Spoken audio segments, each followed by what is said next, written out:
Hi everyone, my name's Julien and welcome to the first episode of what might be a few podcasts, might be just the one, might be many, we'll see.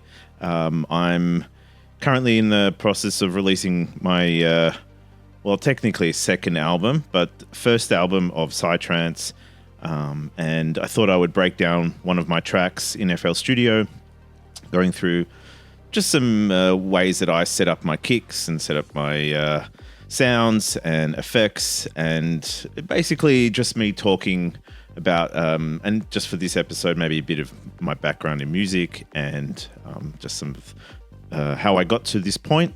I'm by no means an expert in FLSTUDIO, music, or any of those things, which is probably why I'm so interested in this, because you can never really be an expert. You can master certain techniques, but you're always looking for that next sound, that next thing that excites you. So I hope you enjoy this first episode. And if you have any questions, feel free to reach out and contact me. I'm always available to help out. Doesn't matter how simple the question might be or how complicated it might be. I'm always interested in other people's opinions, and I'm always interested in giving my opinion if it's asked for. So, yeah, I believe definitely helping those in the same industry or the same area as you. I don't feel like there's need for competition of any sort, so I'm not gatekeeping anything. And you'll see when you look at how I've set up my DAW that I'm completely a nutty professor with mess everywhere. So if you watching this thinking that you're going to get the best way to set up your DAW, then this is not the podcast for you. But it works for me for now. And I always try and, with each new song, I try and tidy up each one and create a new template, but never ends up working out. But, I'm getting better. So anyway,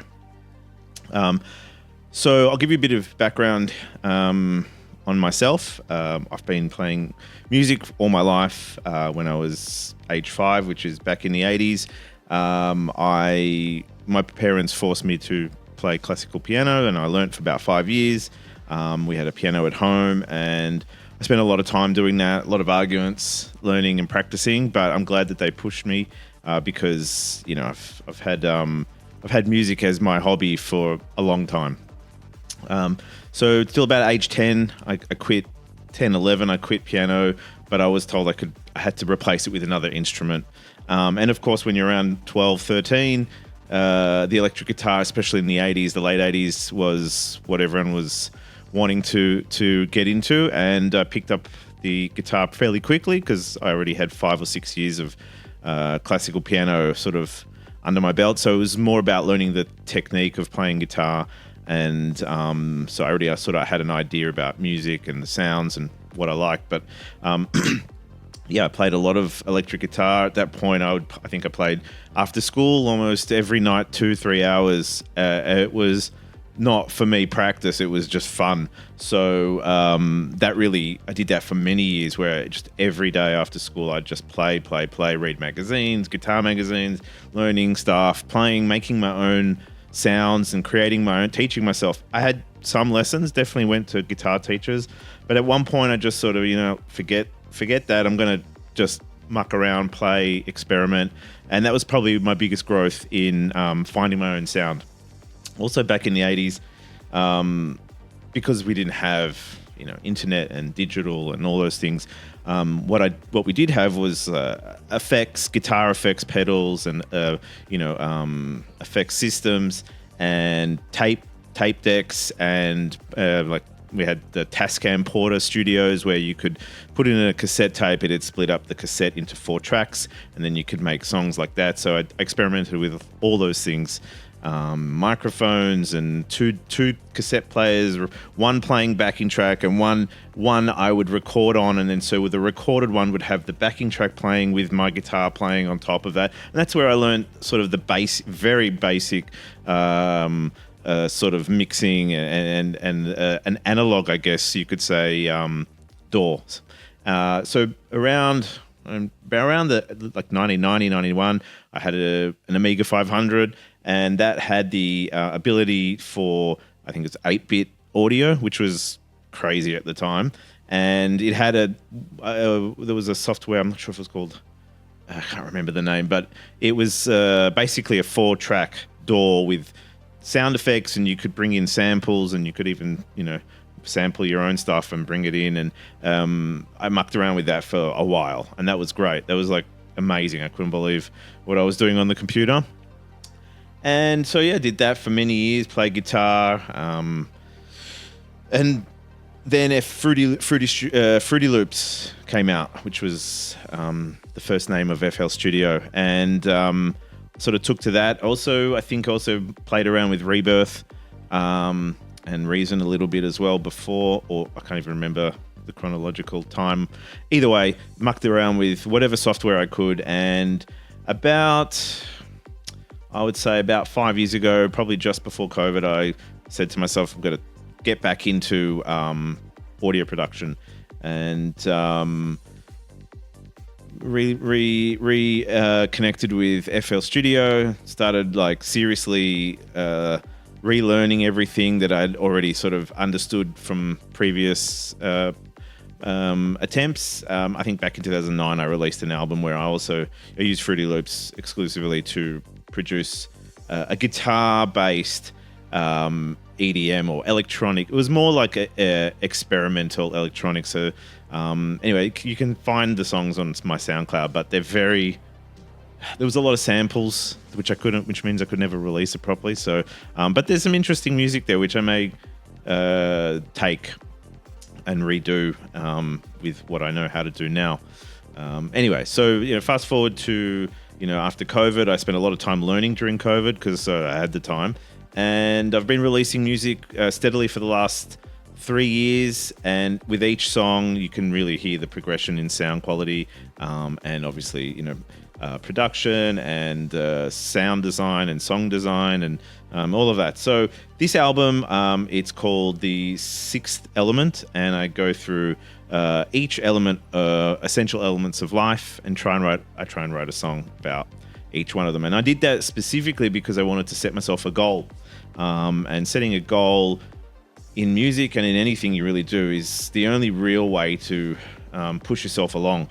So you've got like an end game. So then okay, I'm writing fire. I'm gonna, I need to get this sound. I got this idea, and so it keeps you going. But and that's for me personally. Not everybody writes like that. I'm sure everyone has. But for me, I like to have a title. I like to have an idea, and then I've got like an overarching idea. Then the rest sort of flows. So anyway, I finished the album. I've got one last track left. It's called Water. And it was the hardest one to do. For some reason, the last track each of the other tracks were difficult, but they sort of almost like wrote themselves because I found the sounds I wanted and the music, and then things sort of fell in place. And this last one was, I think maybe I'm just getting tired from this year of, in all my spare time writing this music. So I'll show you a little bit the DAW setup and then how I set up the kicks and the sounds and the bass and all that. And all right, so let's have a quick look, and I'll switch to the DAW. Okay, so now I've set this up I've got two 4K monitors, and I have things on both sides, but I've squished it in for this this purpose. So let's what am I doing here? Let's find a section, and where can we play? I'll just make...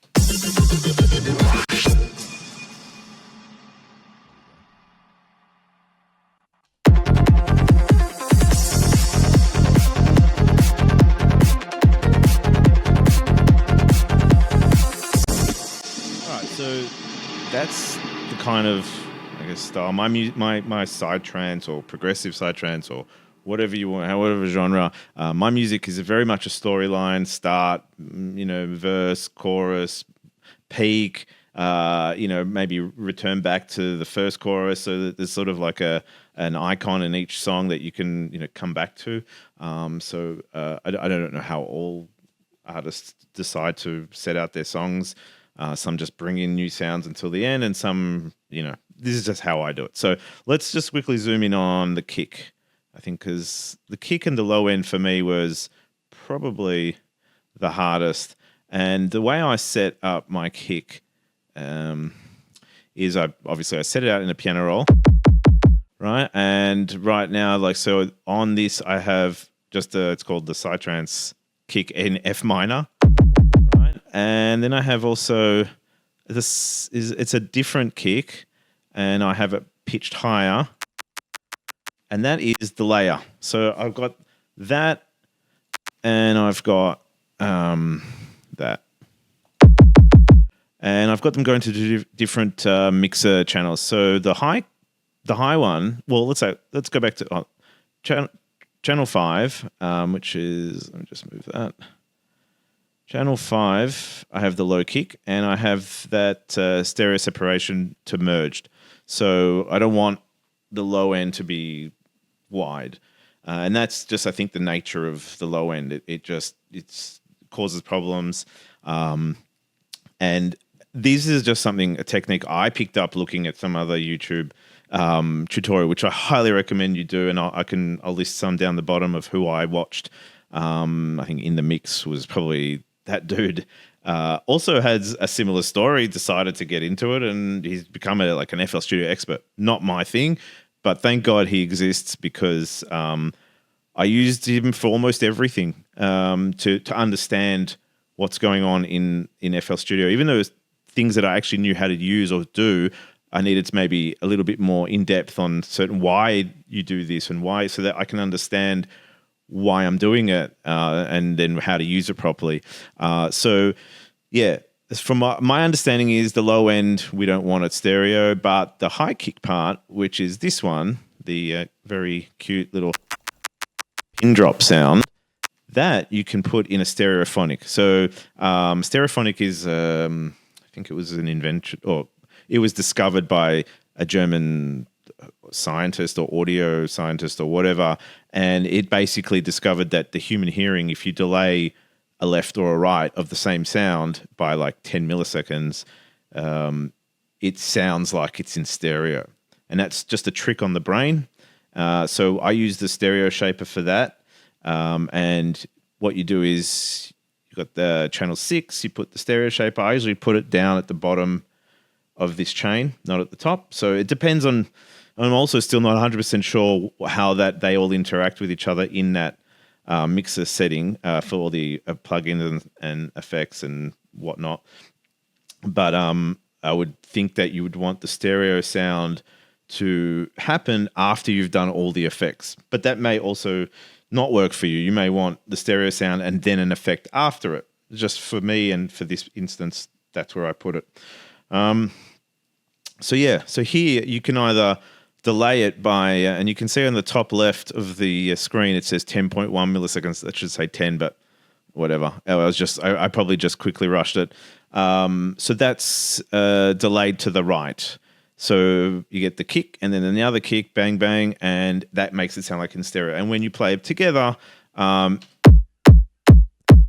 kick sounds like it's stereo, even though it's just the high pitch part, so the high end hi-hats and higher end sort of medium to high end sounds, you can use that stereo shaper technique to give it that wide thing. Now I know that I only just discovered there's a new plugin in the new update of FLSTUDIO, and it's called Spreader, and it does that.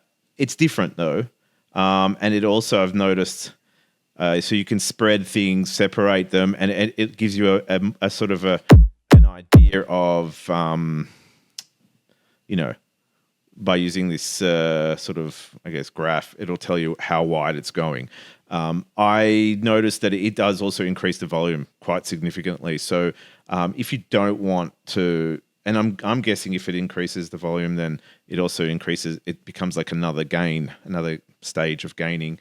And if you don't want that and you just want that effect, then yeah, I would use, where did it go? I'm also finding there's a few issues with the new update of FLSTUDIO. I'm finding when I'm clicking on certain plugins, just jumps me to another mixer channel. I don't know if that's my setup or just this particular, or it's the new update. But again, taking away from what we were talking about. So yeah, see, it happened again. I'm going to send this clip to FLSTUDIO. There we go. So yeah, you can use that. You can now. I sometimes don't like where I've separated it to the right or the left, and it's so visible. Like, so if you do this technique on multiple things in your song, and you just separate them all on the right and then the left, then your music's going to sound like it's going to be parts of it will be on your right too much. So you got to balance it. So if your hi-hats are doing that stereophonic effect to the right, maybe you want to do the high kick to the left, or you want to do. But what I do is sometimes I do it to the right, and then I push up this left channel up a little bit to counter the fact that it's actually doing that. So you still get that stereo sound, but it doesn't sound like it's all coming from one side first and then the other. Anyway, that's something that you'll muck around with, and you can see here I've just slightly tweaked it to the left, the snare, because of what I can hear. Now, I also discovered recently that I kept hearing like one side more than the other, and then I decided, is that the speaker? Is it the sound? Is that my ears? So I turned myself around, and I realized that then the other side was weaker, and then the other. So it was my left ear is just slightly off. So that's a problem that comes with age, and I can't really fix that. So I'm now aware of that, and I work towards countering the weakness in one of my ears. I'm going to just assume that either that, or maybe I got to clean out some wax. But anyway, let's continue. So that's that technique of getting the right kind of kick. So I think it helps to cut through the music, especially with the bass. And there's so much going on, especially with my music, which apparently is considered full-on Psy Trance, because it's full-on. Because that's just, I can't seem to write a relaxed song. So, yeah, and that's just sort of my style. So let's, where are we? I am lost here. There we go. All right, so let's have a look at another section. Let's check out, well...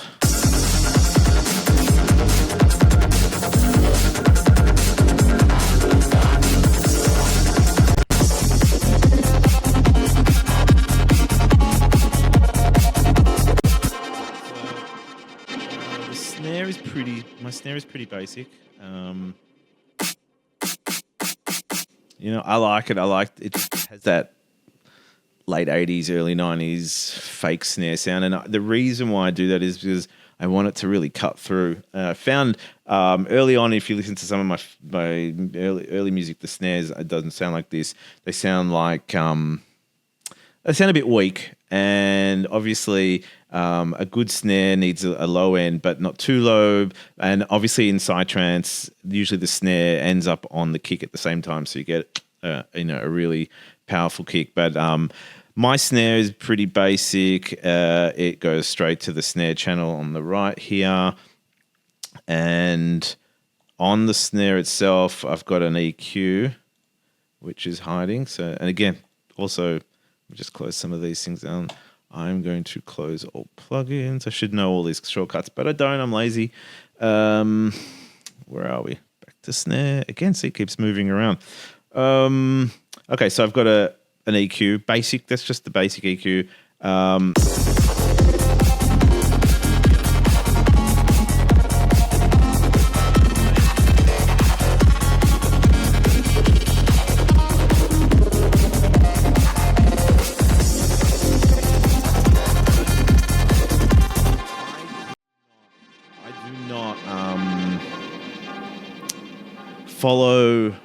I follow techniques that I've learned, but I'm not someone, I need to be 2.3 dB on this, and then I don't know all those must-dos.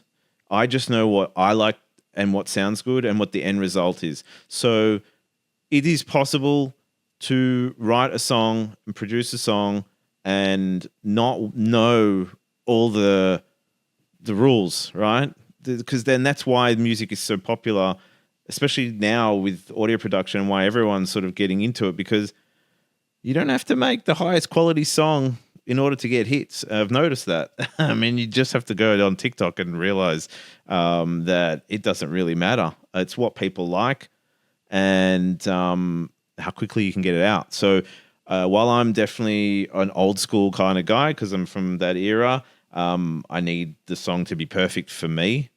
So I kind of like think about my song being heard by other producers, and I know that's completely wrong because other producers does not matter if they like my music or not. It's obviously if other people who, because producers will listen to other music and just go, oh, I didn't like that hi-hat there or whatever. But my music is for me personally and for the listener. I want them to hear what I'm hearing. I want them to hear how anal I am with my snare, and I hope you enjoyed that snare at that exact moment because I fucking painstakingly, obsessed over it. So that sort of, you can look at this EQ setup and go, that is fucking wrong. Well, I just don't care. It's right for me. And that's it, and that's how I am. So now the Soundgoodizer is probably really controversial, and then for some reason it just doesn't even appear. I don't even know where the fuck it is, but there it is, it's hiding.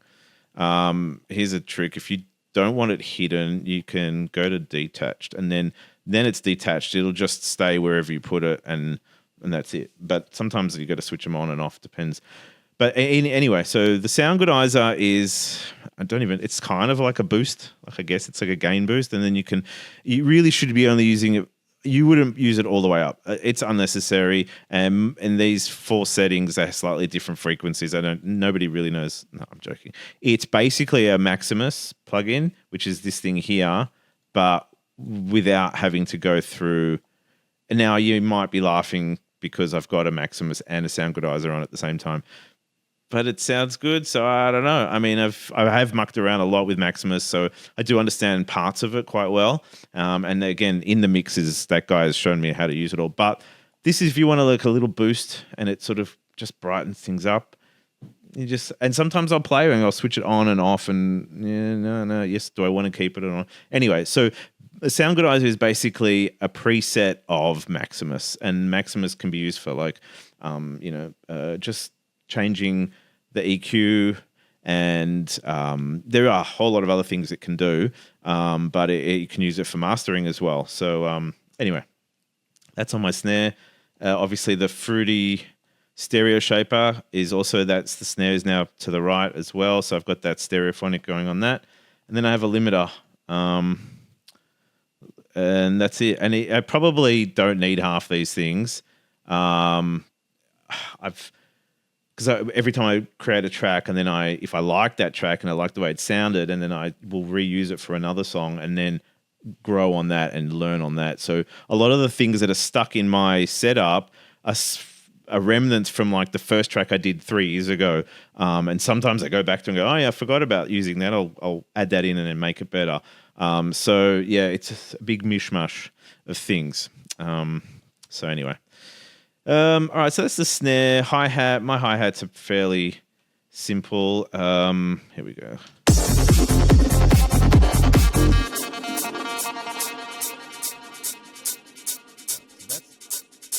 what it sounds like. Now, what's going on there? So it's really just 1, 2, 3, 4. I have on the hi-hat, though, I have a delay, such a subtle delay.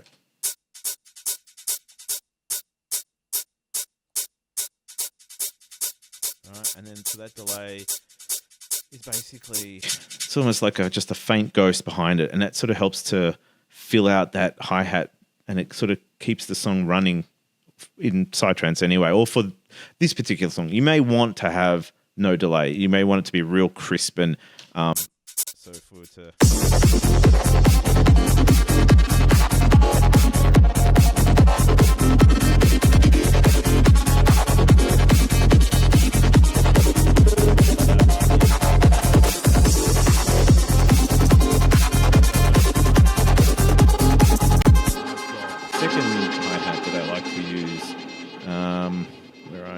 And see how they're not organized? So here, so I got this one that goes on top of it.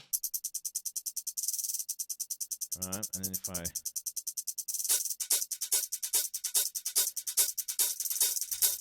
All right.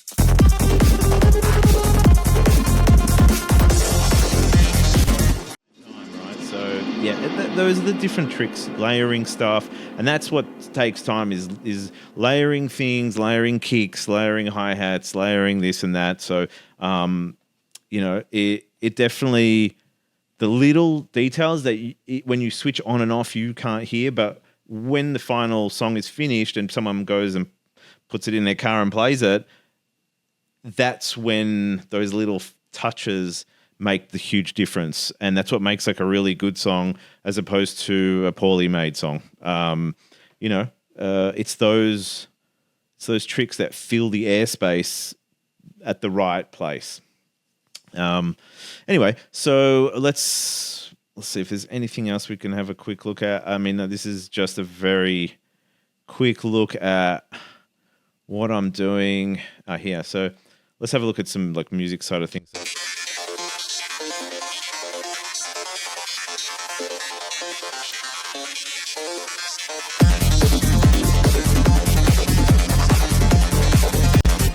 I'm doing is I've got this one up here.